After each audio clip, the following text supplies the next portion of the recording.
American cities and the Trump presidency under siege. What cities are doing is absolute insanity. The president opens a new front, the streets, but his call for law and order sparks outrage. That kind of activity is the activity of a police state. And the pandemic remains relentless as top doctors sound the alarm and lawmakers bicker over aid for struggling Americans. Republicans need to pull their head out of the sand, get their act together. Next. This is Washington Week. Once again from Washington, moderator Robert Costa. Good evening. 4 million. That is the number of confirmed coronavirus infections in our nation, and more than 145,000 Americans have died. Grim milestones, and they loom as heavy clouds over our politics. Inside the White House, the bleak reality has prompted President Trump to cancel his plans for a big arena speech in Jacksonville, Florida, when he accepts the Republican nomination next month. And as the president slides behind former Vice President Joe Biden in the polls, Republicans are tense and scrambling to address the breakdowns on public health and the economy. On the Hill, stark divisions remain and talks have stalled, but the clock keeps ticking. The $600 a week federal benefit, it expires in days. And earlier today, I spoke with Dr. Anthony Fauci, the government's top infectious disease expert, about the revival this week of presidential briefings on the pandemic. His takeaway, stay focused. The president has gone out there and is saying things now that I think important, have to do with wearing masks, staying away from crowded places. So I think that they have been helpful now, and also they've been short and crisp, which I think is good when you're trying to get a message across. Joining us tonight are some of the best reporters covering Washington. Weijia Jiang, White House correspondent for CBS News. Rachel Scott, White House correspondent for ABC News, is not yet with us. We're going to get that audio fixed, so stand by for Rachel. We're also joined by Peter Baker, Chief White House correspondent for the New York Times, and Jake Sherman, senior writer at POLITICO and co-author of Playbook. For all of us watching Washington Week, I appreciate your patience tonight as we deal with some technical difficulties and some audio delays. We're all dealing with this pandemic in the best way we can. But let's get to the reporting. Weijia Jiang, the Jacksonville convention, that speech was canceled, but the president continues to push to reopen schools. What's the story inside the White House? You know, I think the president had to acknowledge that the optics, if that alone would not be acceptable if you were to go down to Florida, one of the hottest spots in the country right now, to have this massive event for his sake and for the sake of his reelection.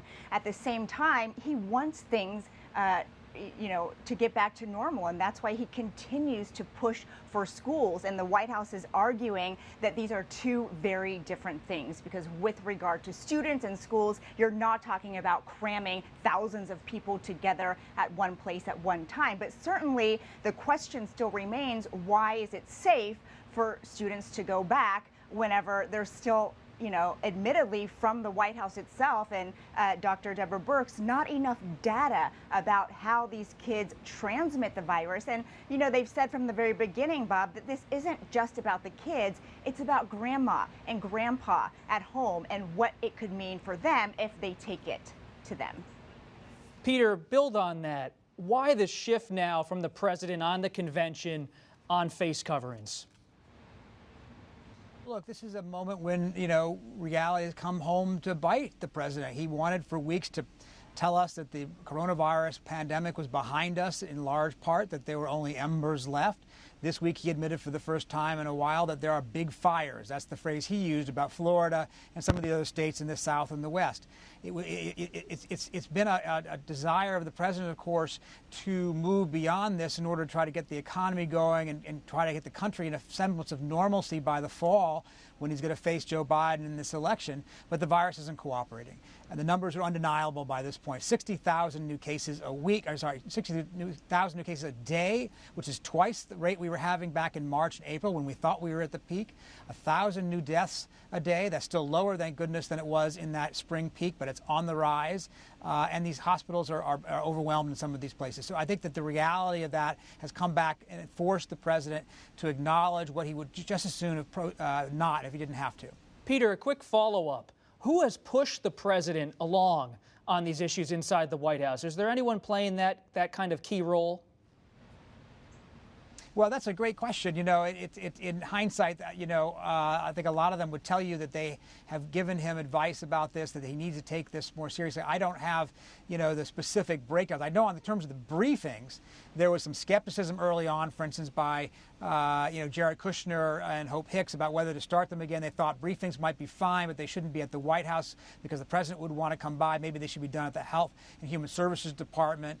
But then there were others who were telling the president, look, you've got to get back out in front of this, that the country is concerned about this. The poll numbers are terrible right now for the president on the virus. I looked at Gallup again today. Twice as many people think today that the virus is getting worse as felt that just a month and a half ago. 75% of Americans, are convinced that the virus will keep America shut down or partially shut down or disrupted at least until the end of the year and possibly into next year. So there's a great deal of fear and anxiety among the public. The president had to get out in front and address it. Rachel, I'm so glad we figured out this connection. And you join us tonight from Troy, Alabama, the birthplace of civil rights icon John Lewis. The Georgia congressman died on July 17th, and a memorial service will be held there on Saturday. And we will discuss his life in our Extra. But back to Peter's point, Alabama officials reported this week more than 2,200 new cases on Thursday, a new daily record. And Peter talked about the reality of the facts here, of the virus. How is the spike in red states like Alabama affecting the administration's approach? Right. Well, I think the reality is certainly setting in, and we heard that from the president that it's going to possibly get worse before it gets better. But there is still a large swath of this country and some of the president's supporters who think that the pandemic is a hoax, who do not believe that it's real, believe that it's manufactured for a political purpose, and that is for Democrats to try and defeat the president this fall. And I also think, as I'm talking to Republican sources, when it comes to the president kind of backing down on his convention plans, they were breathing a sigh of relief. The optics of the president, as we just said, going down to Florida and possibly having another headline like he did in Tulsa, where his own staff had tested positive, or Secret Service had tested positive, and then also not having a full arena, not having a packed house, right? The optics of that look bad for the president just months away ahead of the November election. And Rachel, down there in Alabama, are people wearing face coverings in a red state? I am seeing a lot of people wear face coverings down here in Alabama. That's something that was not always the case in other places that I traveled, notably Oklahoma, where wearing a face mask seemed to be a political issue in certain parts of Oklahoma, as I traveled there for the president's rally in Tulsa not too long ago. But down here, people seem to be taking this very seriously. They're trying to keep their distance and wear the appropriate facial coverings. Jake. Weijia, you want to jump in? I do, because I just think it's important to point out that I've talked to sources, including some members of the task force, who say, that's great that in certain areas people are now wearing masks, but they are concerned that it's too late to put the toothpaste back in the tube, because the messaging was so jumbled on this before, and the president sent, a lot of signals that perhaps people should not take things like face covering so seriously. And so we are now 5 months into this pandemic, and people have already adopted their views and their behaviors. And even if the president comes out and changes his messaging and leans into the science, there is concern that it is too little too late. That's a good point, Weijia. When I was speaking to Dr. Fauci earlier today, I asked him, should there be a national mandate for face coverings? And he said he didn't lean into the idea at this point. He left it up to local officials. But Jake, take us onto Capitol Hill. This is a real issue. You're covering these players every day, writing playbook at 4 a.m. in the morning. But this is about whether people are going to get $600 continued in unemployment benefits. This matters for them, whether this deal happens or not. Why did it break down, and will they come together? Well, why did it break down? It's really interesting, Bob, because Senate Republicans right now are not even negotiating with Democrats. To put this in context, Senate Republicans can't agree with themselves on what should happen next, on what they should propose. They want to put out a marker for their negotiations. They have failed to do so. Mark Meadows and Stephen Mnuchin have been on Capitol Hill all week, meeting with senators, meeting with Senate Republicans. They met with the Speaker of the House and Chuck Schumer. They can't get it together. First of all, there's no way the currently enhanced unemployment benefits will continue as constructed.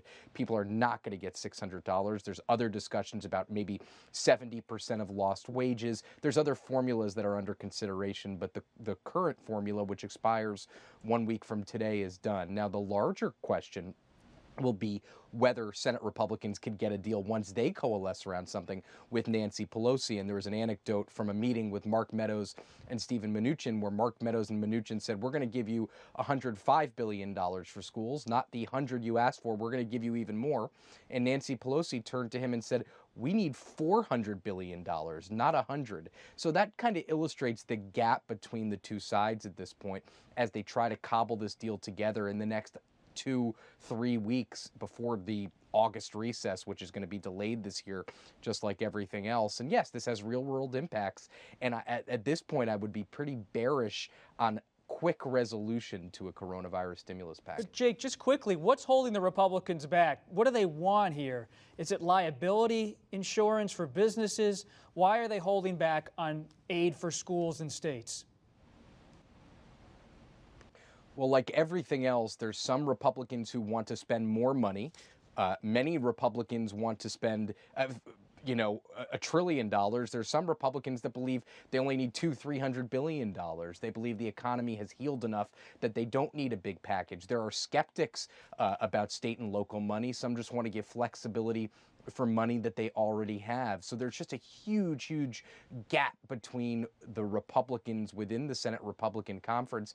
Liability reform and a liability overhaul, I should say, is Mitch McConnell's top priority. He has said no bill will pass without it. So that is something that is going to be very critical to see how Congress rewrites these laws that would prevent people from suing if they get coronavirus when they go back to work.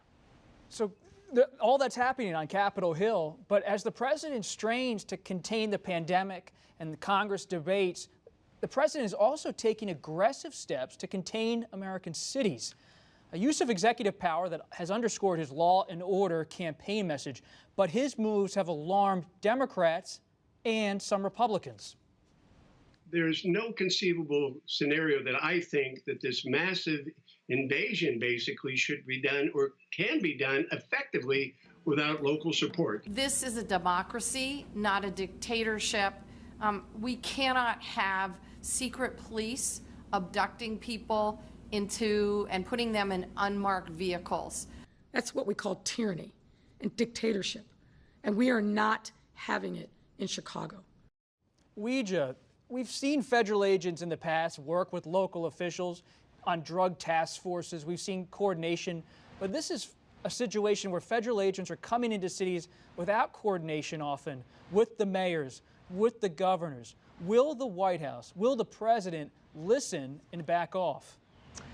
No, I don't think so, Bob, because he has made very clear that despite all the pushback that he's received from sending those federal agents to Portland specifically, that he's ready to send up to 75,000 more to cities across the country, even when the city and state and local leaders are saying, we don't need the help and we don't want the help. And the irony here is that the president often cited federalism when he was urging the states to take control and the governors to do their own things with regard to COVID-19. But now he is interfering in places that, again, are saying, please do not get involved with, our policing of our streets. And so I think what's important here, and you mentioned it, is that this is part of his campaign. He's really trying to portray himself as the law and order president who can, reduce crime in this country. And so I don't think he's going to back away from that, despite all the criticism that the White House is getting. Peter, let's pause on that word law. Are these federal agents working legally, constitutionally in these cities? And the other question I have for you, Peter, is who are these agents? They're not wearing any kind of insignia on their uniform. Who are they? Yeah, it's a great question. Most of these, I think, are Homeland Security Department investigation officials or other agents from other agencies. I think, remember, the Department of Homeland Security includes the Secret Service, includes the CPB and ICE, the Border Patrol and Immigration Services. They're helping out with the Federal Protective Service, which is the police force of the federal government. And we've got two different things here. You got to remember there are two different interventions in effect. There's the intervention in Portland where they are sending in federal law enforcement officers and agents on the ostensible purpose of protecting federal property, right, against these protesters or rioters or whatever. You're seeing them justifying that under the, there's a law that specifically allows the federal government to protect its property using agents like these. Then there's Chicago and these other cities where they're talking about basic crime. They're talking about, you know, getting in control of the streets. And that's a different legal situation altogether. You're supposed to be working with the local authorities in that kind of circumstance. The mayor of Chicago, I think, was very reluctant, but it has sort of accepted, at least on some level, a degree of help. But you hear like the prosecutor, the chief district attorney of Philadelphia, threatening to sue the federal government if they send troops in there without permission from the local authorities. So it's a real legal murky ground on some level because you're talking about a couple different purposes and a couple different missions in effect. Rachel, what does this mean for black and brown communities? These are urban areas that are already reeling from the pandemic. Now they have federal agents coming in. What's the reality on the ground based on your reporting? Well, activists that I've been talking to point out that there is a difference between fighting crime and fighting violence and fighting protests. And that is the message that they want to get across as there are talks about an escalated and more presence from the federal government on the ground in some of these cities.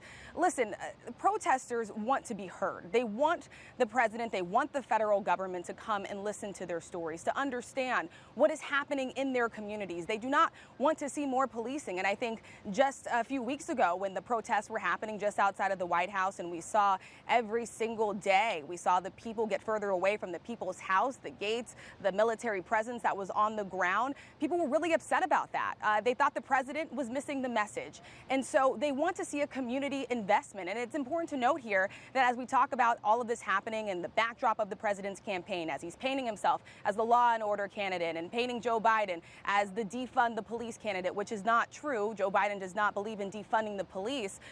There are also Republican cities that are seeing an increase in violence. Jacksonville is one of them. They're seeing one of their deadliest years in the past decade.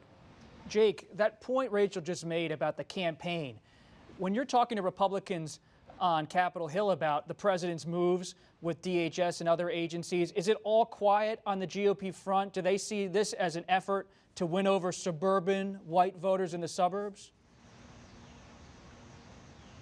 Yeah, I mean, listen, there's definitely a dynamic that I think a lot of Republicans in the House of Representatives, which is obviously more conservative and more gerrymandered and just represents a different slice of the American people than the Senate does. I think in the House, there's widespread comfort with this, and people believe that Republicans in the House believe that these cities have gotten out of control, and the voters that they represent want to see the federal government get a hold of this. In the Senate, where Republicans represent large, diverse states with Republicans, Democrats, moderates, independents, urban and suburban and rural voters, it's not as welcome. And I was talking to a White House advisor this week, and they were making the point that within the president's base, this is widely popular. I don't know that to be the case. This is reminiscent, Bob, of something we all remember when the president sent troops to the border before the 2018 midterm election because he said there was a dangerous wave of immigrants coming into the country.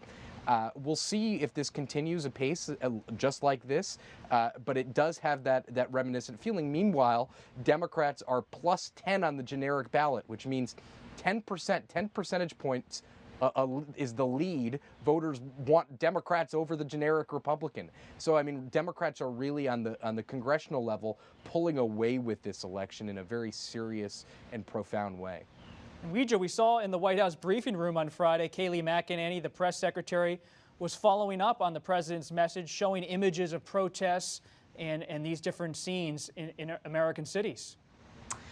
Yeah, and I think it's important to note that her own argument kind of fell apart because she was focused on what was happening in Portland, where she had already said that the reason why these troops could go in was to specifically protect federal property, as Peter so importantly pointed out. But then these images just showed clashes with police and some burning things that were on fire. But then when she came out, she said those weren't peaceful protests at all. But, with regard to the federal troops in Portland, the administration is not saying they're there to make sure the protests are peaceful.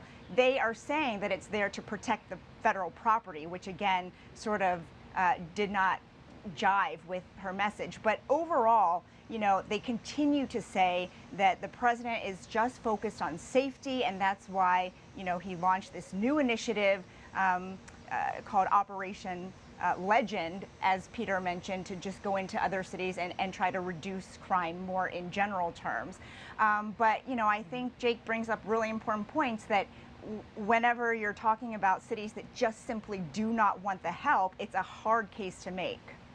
Peter, you covered President George W. Bush, and who started the Department of Homeland Security. Now we're seeing DHS evolve into something new. Yeah, look, one of the things that's really important here is to remember to listen to what the president himself is saying. He is framing this in very overtly partisan terms, right? He is using the phrase Democratic cities, liberal Democrats running them, and he makes the direct connection to his campaign against Biden by saying if Biden wins, then all of America will be unsafe like these cities. This is, you don't normally hear, President Bush would not, if he was trying to, establish control of cities that were having trouble with crime or trouble with out-of-control protesters, he would not be sitting there talking about the political affiliation of the mayor or the governor of the place he was trying to work with. And he also wouldn't probably be making a confrontation. This is a president who wants the confrontation.